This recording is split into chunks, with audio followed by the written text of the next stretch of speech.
I got a call one day from it was a fellow named Tom Rowland, and said, I understand you're a keyboard player. Will you come over? I've got something I need done with a keyboard player. And he set me up in his edit bay and said, listen, this is a hospital spot. This guy's going to have a heart attack. And I just need you to play your lowest note every time the scene changes. And so, guy grabs his chest, boom. And, guy falls down, boom. I was like, do you need more? Nope, just boom. So we went through it, and we were sitting in the edit bay. So we're doing this, laying it in to whatever he was recording on. And, ambulance doors, boom. And then we were done, and he handed me a check for $250. I was like, you know what? I really like that so much. I will take all my gear and set it up in your studio, and whenever you need anything, call me. And that's really how I got started. You're listening to Old Guy Tech. You're listening to Old Guy Tech. I'm Michael Samstag. Dave is actually out on location today, shooting the B-roll for this episode, so I'm flying solo in the booth. But I'm especially excited about this one because today's guest is someone I've been lucky enough to call a friend for over 20 years. Joining me is Paul Jones, a music entrepreneur with more than 30 years of real-world experience navigating the global music industry. Paul started as a UT student in theater and jazz before once-in-a-lifetime scoring opportunities pulled him into the professional world. He eventually served as the supervisor of music and post-production audio for cable giants like HGTV, DIY, and Food Network. If you've heard the scores for true crime hits like Snapped or City Confidential, you've heard his work.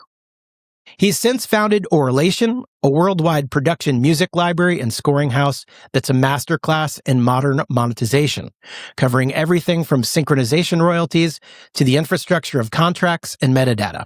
Paul, it's great to finally have you in the chair. Welcome to the show. Thanks for having me. I'm super excited. Absolutely. So I want to, there's so much to talk about, so much to unwrap here, but I want to start with, and this is, I don't think I really know much about your beginnings. What got you into the biz? Oh my gosh. It was music that got me into the business. I started out just like, I don't know, everybody used to. You start taking piano lessons from the little old lady in her house, and you start learning how to play classical pieces and stuff like that. And then in high school, I got interested in playing in rock bands and played in, punk bands and new wave bands and things like that, which was a blast. Of course, that was, late 70s, early 80s. But then I always had a fascination with TV audio. This was, pre-DVRs. One of the things I used to like to do is take my portable cassette recorder and stick it up against a speaker in a TV and record just the audio for things like Charlie's Angels and The Love Boat, Star Trek, Battlestar Galactica, things like that. And I would sit in my bed and just listen to them over and over again. And I loved it. I loved listening to them, and I could picture what was happening, while I listened to stuff. And I mean, I attribute that to, what kind of got me interested in doing scoring and sound design. I remember that really clearly. So how did your first opportunities come to pass? Well, when I started in theater, I got some opportunities to score some theatrical pieces. My first score was for something called Lion in Winter, and I got to use some synthesizers and make this sort of weird orchestral score out of synths. And then I got to do the Elephant Man and things like that. And I think that's what got me interested into scenic scoring, incidental scoring, helping, move a story along with music. And that's what got me started. And then, I got a call one day from, it was a fellow named Tom Rowland, and said, I understand you're a keyboard player. Will you come over? I've got something I need done with a keyboard player. So I got my keyboard. I was young. I took it over to him. I'd never been to a TV or recording post.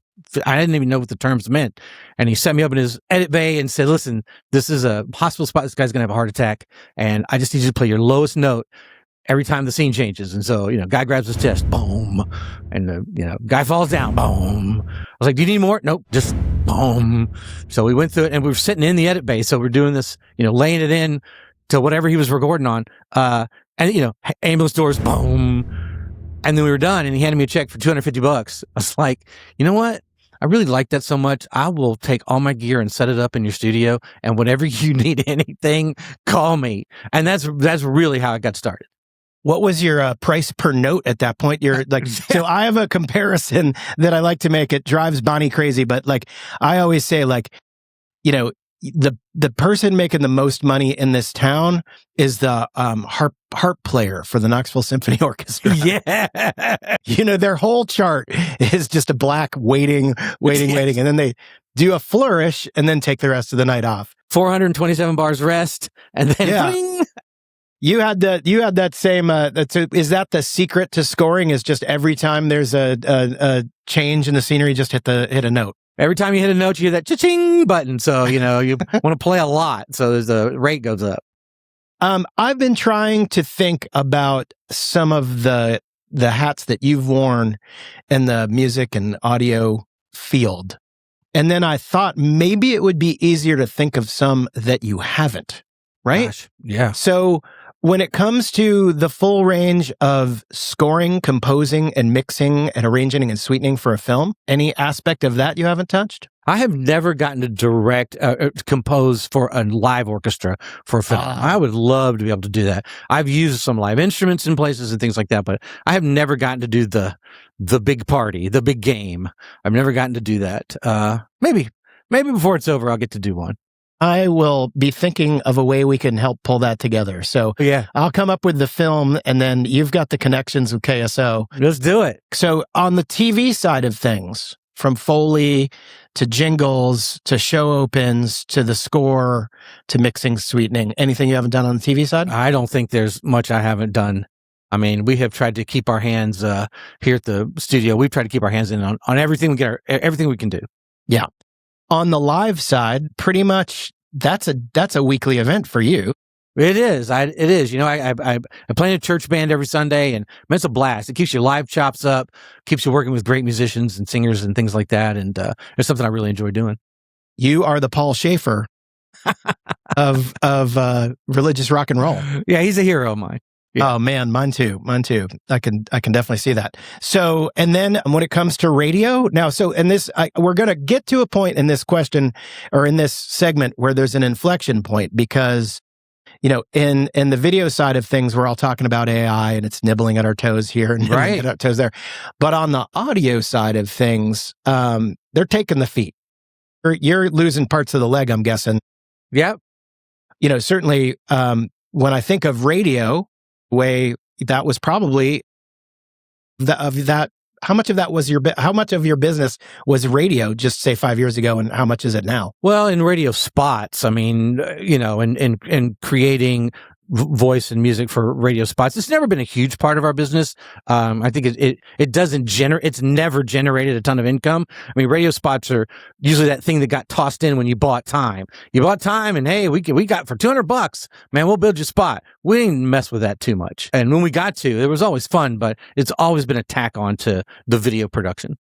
Are you starting to see, Suno and some of these 11 Labs, and certainly on the voiceover side, 11 Labs come after, some of that, documentary business, or are there pieces of business that you feel are AI's kind of starting to take over or at least infringe on?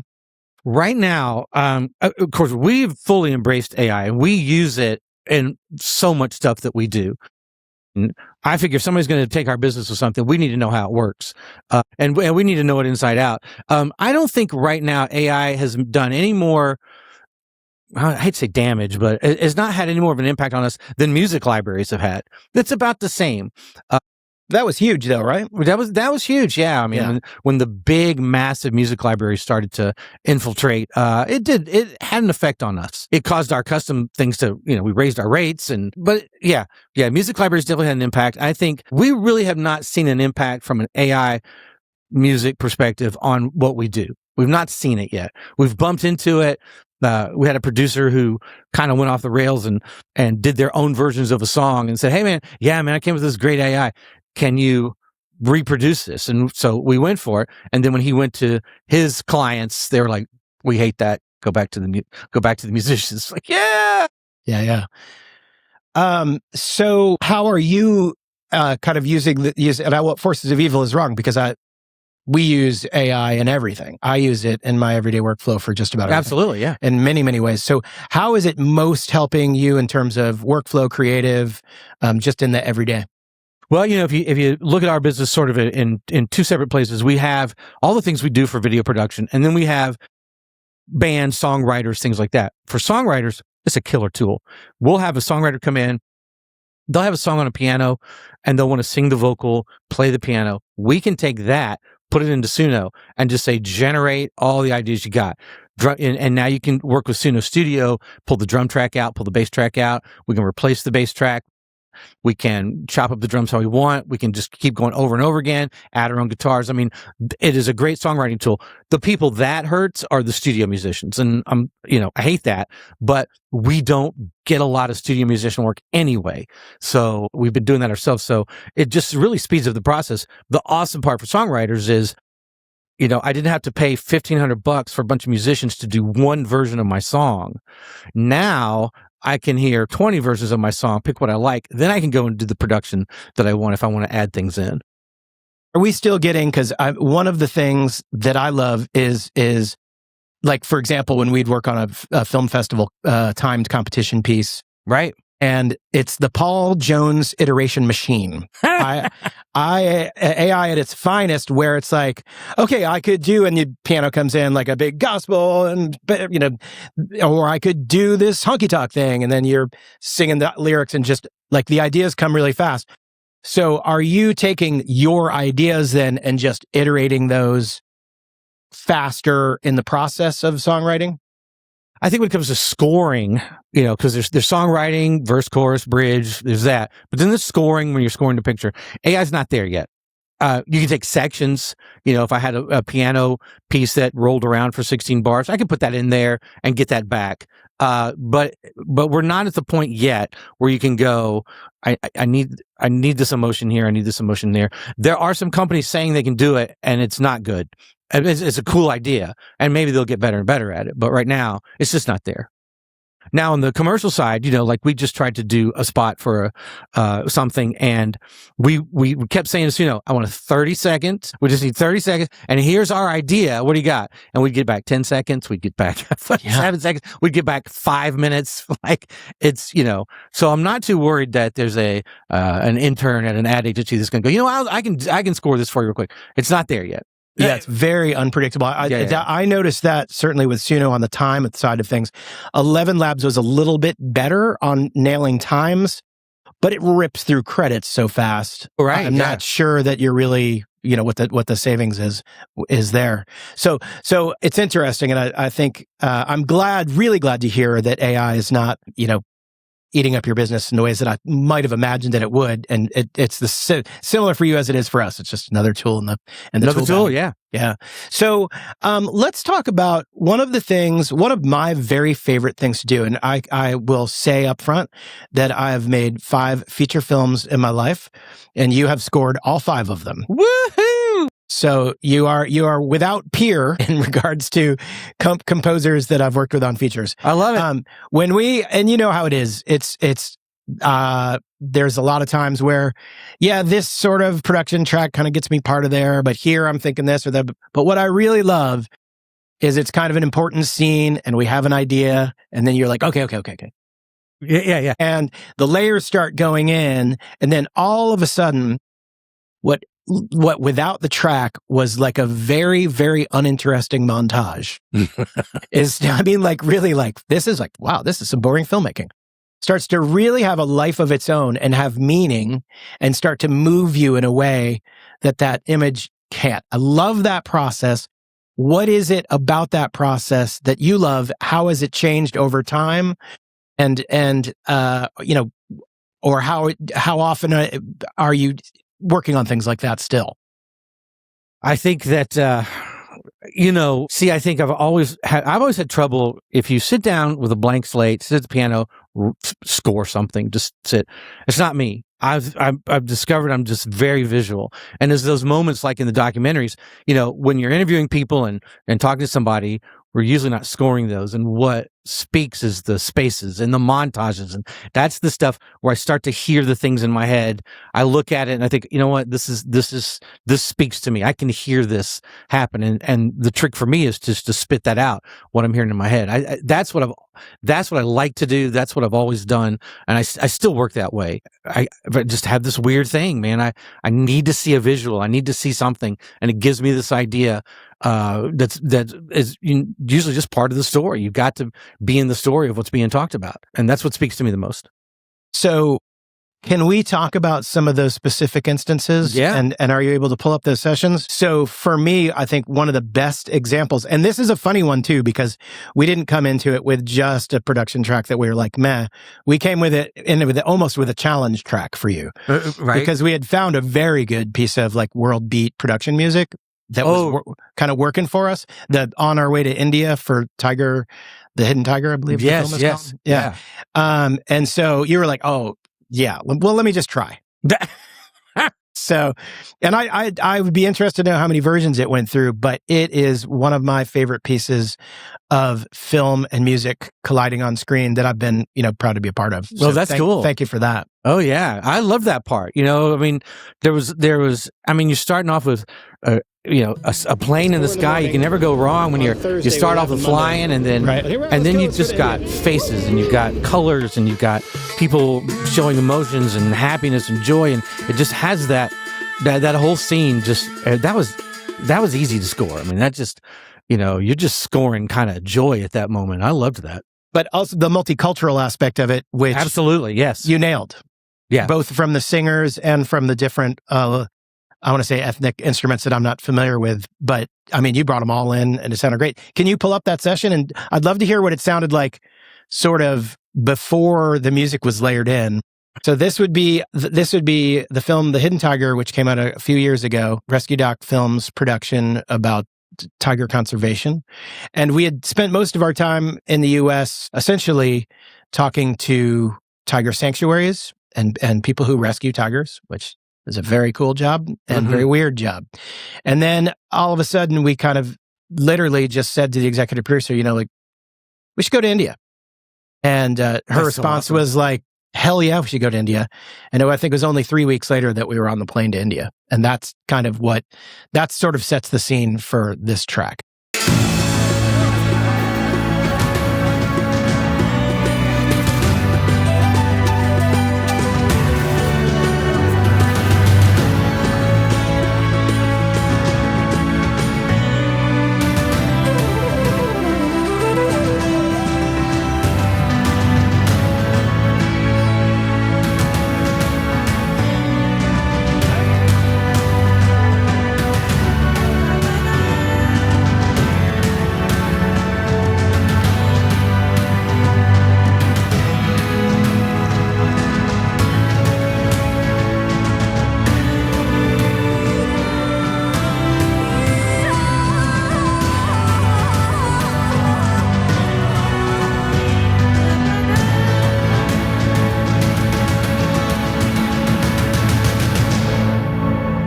And for me, the visuals just make it. I mean, like I said, all the colors, it just moves it along. I think the two together work so well. Yeah. Yeah, there was another element to that we failed to mention, is we've taken you basically from a plane in Atlanta. Yeah. Right? Yeah. To, rural India, to the national park that has the most amount of tigers per, density rate of anywhere in the world. And it happened to be a castle that used to be run by the royal family that has been now taken over by tigers and is a national preserve. Right. So to get that sense of epic place and time, was fantastic. I think it just nailed it. And I love what happens after that too, because it ends and then it's just y'all in that Jeep going by and that tiger turns the corner, and there's the whole before, during, and after. It's a great setup. I dig that moment in the film. Shh, quiet. Still. Oh my god. Still, please.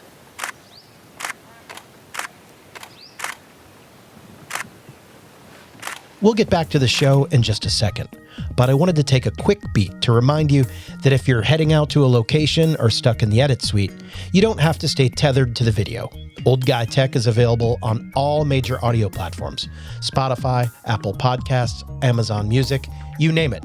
It's the same candid conversations and technical breakdowns, just easier to take with you when you're on the move or resting up during me time. And while you're there, we really want this show to be a resource for the community. Whether you're a veteran operator or just starting out, we want to hear from you. Leave a comment on our YouTube channel or find us on Instagram to let us know which guests we should bring on or which pieces of text we should discuss next. This show is built on the stories we share on set, so tell us yours. All right, let's get back to the show. Are there some large celebrity type projects that you've worked on that you've had some funny, revealing stories that you can tell without getting in trouble, or that are dear to you about, what, for example, so you're in East Tennessee, so what's your Dolly Parton story? Or, do you have some stuff you like to share in regards to celeb? Oh my gosh, I don't have a Dolly Parton story. That makes me sad. Wow. That makes me very sad. Yeah. Well, I'm not a sound guy. I'm not a field guy, so I haven't mic'd her up. Yeah, Seva's got that. Yeah. Kind of covered. Yeah. You know what? I just lied about all that. I was at a studio where she recorded Halo and Horns, and I was kind of managing the studio, and that's where she came in and she did 12 bluegrass tracks of kind of classic rock tunes and things. She did Stairway to Heaven in that recording. That was awesome. I can't believe I said no, because we spent probably 3 months with her, and she was really incredible. She fed us really well. That's also a bonus. It was something else. Yeah, there's no question. In the little time that I've spent with her, you can tell that she puts up with whatever she has to throughout the day so that she could get to the point in the day where music is involved. Yeah.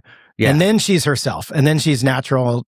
And not to say she isn't always, but she really, you can just see how much she loves it and enjoys it. There would be like every third morning, she would come in with a guitar, sit down, long nails, pull out a napkin out of her purse, throw it down, and goes, I was thinking about this. She'd play through it, and then she'd go, nah. And you're like, what are you doing? Nah. She'd put it back in the purse. Like, no, wait a minute. That was awesome.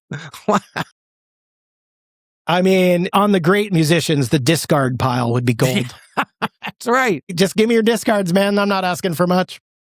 Now, we have gotten at the studio, we've gotten to work with all kinds of people. We've done a lot of, because at the studio, we do a lot of dialogue recording, voiceover recording, ADR recording, and we've had all kinds of people, all kinds of local legends. Liam Morgan's been in here. We got to do ADR for Glenn Jacobs' wrestling movie, where he came in and did an entire fight scene in our booth, slamming himself up against the wall. Our mayor. Yeah, that was a blast. I can imagine it would be. It was really fun.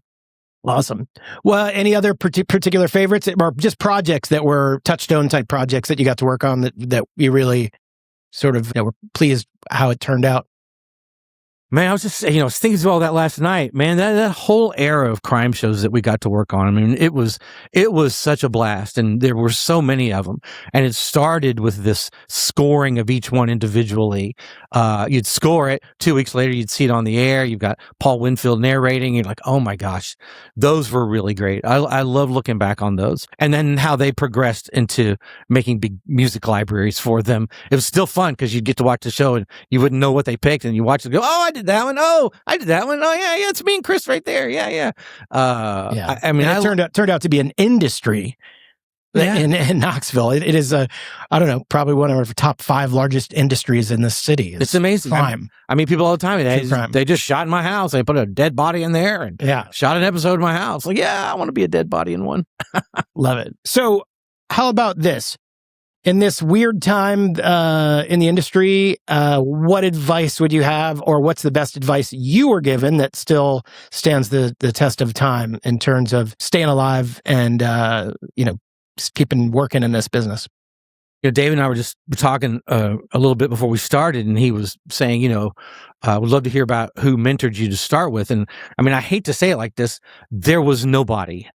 I had no mentors. I mean, people were not doing this. If I lived in Nashville or LA, I could call people and go take them to lunch and pick their brains and things like that. There was nobody really in town. I mean, there was one fellow who, he's a great guy and he was doing it, but we never interacted. I think for people starting out, there are so many people now around pick their brains, talk to them. I think everybody's willing to talk. How do you do this? What are you doing? What's from the process to the rights management. Rights managers have been a big thing. I've had to learn that by myself. Probably lost a ton of money in the beginning, but I think we've done a great job of ensuring that our rights and royalties are taken care of, and that we're actually building something that's going to, last us into our old man retirement. Guy retirement. And we should mention too, you also happen to be very lucky to be alive and producing a lot of content during the, points where rights and royalties were still being paid to composers. Right. Yes. So, I mean, and let's, to be fair, you have a large family. So it's true. I think did all of them go to college? So I got to think you got to be, fairly happy that you were alive during that time. Oh yeah, no, it definitely helped. Gone. Yeah. Well, we still get our broadcast and cable and Netflix. We still get those royalties. It's the Spotify, when you're talking about music and artists, that we're not really a huge part of, with pieces in there, but we're not really part of that. So that has not impacted us. We still are generating, which is awesome. And there's all kinds of companies picking up our stuff all over the world now. When we see our statements, I'm like, you gotta be kidding me. Somebody played this. It was on the air in Uganda, or it's almost like, it's crazy. That's cool though. Yeah. It's all over the awesome. place. Yeah, so that's still generating. And I think as of right now, that's going to keep going. That's great.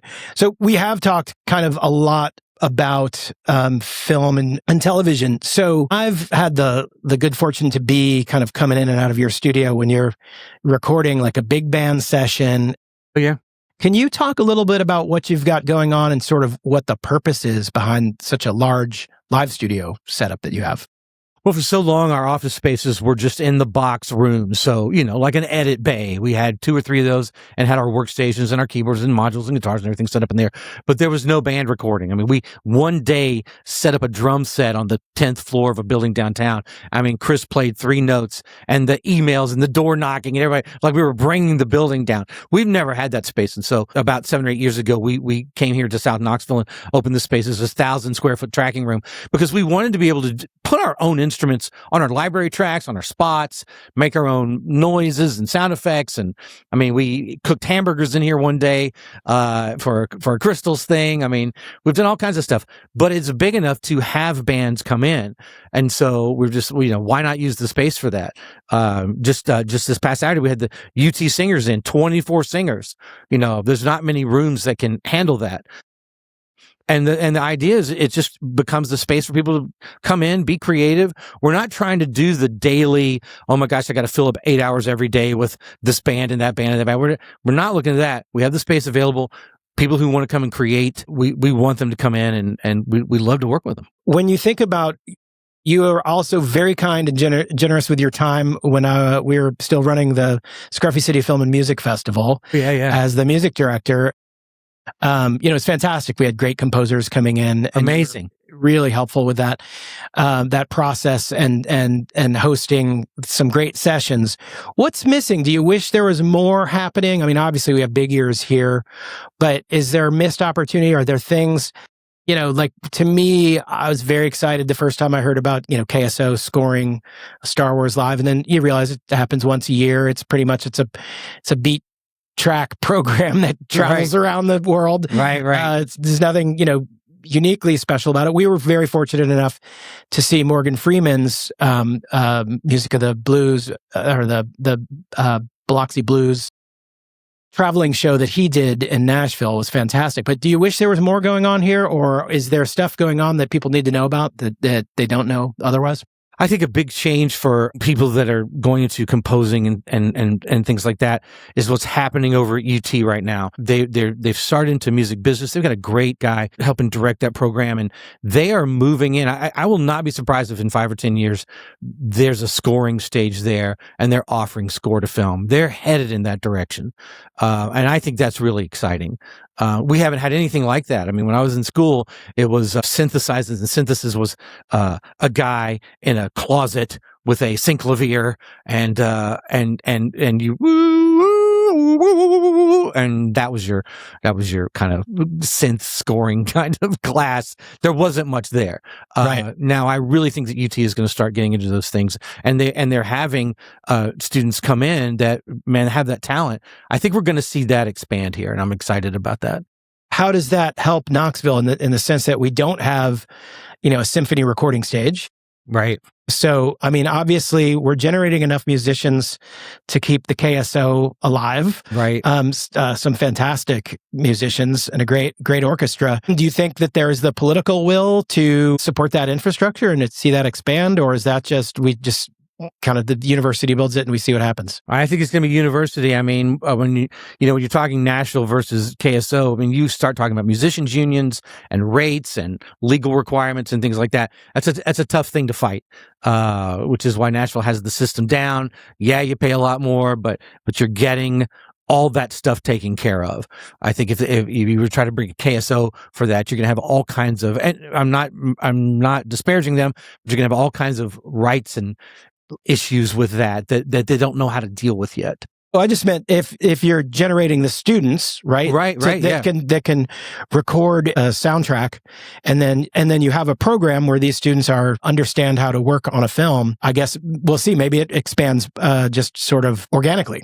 Yeah, somebody's gonna start with 6 strings in their garage, and then next thing you know, we'll have big sound stages. No, I think it's very exciting. I mean, you see things like that happening at Berklee College of Music and other big institutions, but to have something like that in Knoxville, I think it's going to make a huge impact on the students coming through. And, you don't need to travel to LA or New York to learn how to do that. That's a skill you can learn right here.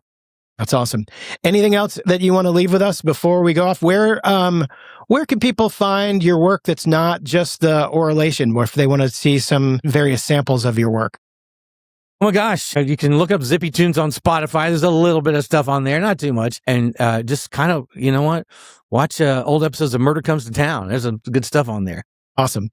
Well, Paul, as always, it has been so much fun and such a pleasure, and I really appreciate you taking the time to sit down and talk with us. This has been a blast, man. Thank you so much. That's a wrap on our session with Paul Jones. From hitting $250 heart attack notes to the gold mine of Dolly Parton's discard pile, Paul's career is a masterclass in staying relevant in an industry that never stops changing. If you enjoyed these war stories, please don't forget to like and subscribe. It's the best way to help the show grow. For more technical breakdowns and industry insights, head over to Old Guy Tech on your favorite platform. You can also check out Paul's work at Auralation and listen for his classic scores on hits like Snapped. All right, we'll see you on the next one.